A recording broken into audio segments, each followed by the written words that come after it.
This was a torture device covered in steel spikes, but to purify a nun's sins on a spiritual level. Amanda had violated the convent's code of conduct, and as punishment, she was required to endure this disturbing form of penance that reached deep into the soul. She still remembered the first time she was wrapped in a chest binder. It was the Mother Superior herself who tied the final knot behind her back. For the convent, this wasn't just a ceremonial rite marking the girl's coming of age. It was also the symbolic first leash placed on the one being tamed. But as Amanda matured and entered the confusing throes of adolescence, something began to shift in her feelings toward the Mother Superior, someone who had always seemed like a mother figure. The truth was, Amanda was an orphan taken in by the convent, a wild child who still instinctively looked for a patch of grass whenever she needed to relieve herself. One day, just as she squatted down outside, the gardener happened to pass by to trim the trees. Startled, Amanda yanked up her pants, holding back the rest of what hadn't come out. But there were too few hidden corners around the convent. In desperation, she settled on hiding in the wardrobe, one of the few places that seemed private enough to handle the urgent situation.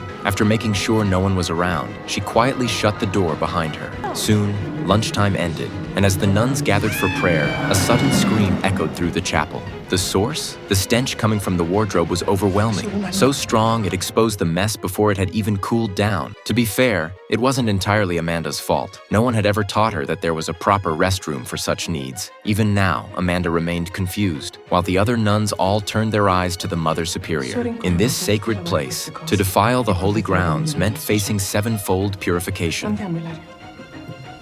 That's when Amanda realized, even relieving yourself in the wrong place could lead to serious consequences. What she didn't yet understand was that in this sanctuary, the Mother Superior might as well have been God. Maybe it was because Amanda was used to being beaten and scolded since childhood, but she couldn't bear the thought of being thrown out and left to wander the streets again. So she rushed toward the Mother Superior and clung tightly to her leg, refusing to let go. Fortunately, the Mother Superior was a gentle woman. She had only meant to impose a minor punishment, but looking into Amanda's bright, innocent eyes, she saw a reflection of her own once stubborn youth. At that moment, Amanda had no idea that her fate was about to be changed forever by this beautiful and powerful woman.